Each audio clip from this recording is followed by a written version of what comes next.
उसके पिता का वही दोस्त बैरन उसे मिला। उसने टिम को कुछ पैसे उधार दिए और अगले दिन दौड़ के समय मिलने को कहा। अगली सुबह टिम की सौतेली माँ ने उसे केक लाने भेजा। वो भागकर ईडा की बेकरी पर गया, लेकिन वहाँ उसका उधार बहुत ज्यादा हो चुका था। टिम ने हंसते हुए कहा कि वो किसी नेता वेता को लूटकर पैसे चुका देगा। फिर वो दौड़ की जगह पहुंचकर बैरन का इंतजार करने लगा। उसे बेंच पर नींद आ गई और तभी उन्हीं दो चोरों ने उसका सिक्का देख लिया। जब बैरन आया तो टिम के पास सट्टा लगाने के लिए कोई पैसे ही नहीं थे। फिर बैरन ने उससे एक सौदा किया। वो टिम की हंसी खरीद लेगा और उसके बदले वो टिम की लगाई किसी भी शर्त को जीतने में उसकी मदद करेगा। बेचारा टिम इस सौदे की असलियत नहीं जानता था, इसलिए उसने बिना सोचे उस पर दस्तखत कर दिए। साइन करते ही उसके चेहरे की मुस्कान एकदम गायब हो गई। उसकी हंसी अब बैरन खरीद चुका था। फिर बैरन अपने ऑफिस पहुंचा, जहां पर वो दो चोर भी थे। असल में ये बैरन के ही आदमी हैं। बैरन ने उन्हें चूहों में बदल दिया ताकि वो टिम पर नजर रख सकें। उधर टिम ने बेकरी का उधार चुकाया और फिर ईडा को फिल्म दिखाने ले गया। इतनी मजेदार फिल्म होने के बावजूद टिम एक बार भी नहीं हंसा।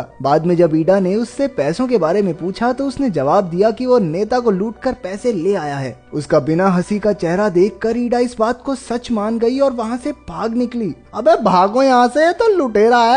बाद में उसने अपनी माँ को टिम के बारे में बताया और वहाँ एक औरत ने ये कहानी चुपके से सुन ली। फिर उसने पूरे मोहल्ले में अफवाह फैला दी कि टिम ने नेता पर जानलेवा हमला करके उसे लूटा है। जब टिम घर लौटा तो अर्विन ने उसकी जेब से पैसे निकाल लिए और उसकी सौतेली माँ ने उसे बहुत बुरा भला कहा। लेकिन तभी ईडा की माँ ने वहाँ आकर सच बताया कि टिम बेगुनाह है। टिम को एहसास हुआ कि ईडा ने ही ये अफवाह फैलाई है। उसने सबको बता दिया कि उसने सट्टे से ये पैसे जीते हैं, जिसकी रसीद भी उसके पास थी। फिर अगले दिन उसकी सौतेली माँ अर्विन और टिम को घोड़ों की दौड़ दिखाने ले आई। वो देखना चाहती थी कि टिम की भविष्यवाणी सच होती है या नहीं। टिम की बदौलत वो पहले दो सट्टे जीत गई, लेकिन उसने लालची होकर तीसरे सट्टे में सारे पैसे लगा दिए। टिम ने हलाली नाम के घोड़े पर सट्टा लगाया, हालांकि वो थोड़ा कमजोर सा दिख रहा था। आखिरकार हलाली दौड़ में चौथा आया। ये देखकर टिम की सौतेली माँ आग बबूला हो उठी और उसे डांटने लगी। बेशरम, सारे पैसे डुबवा दिए, तेरे को तो आज पीट पीट के बकरी बनाऊंगी।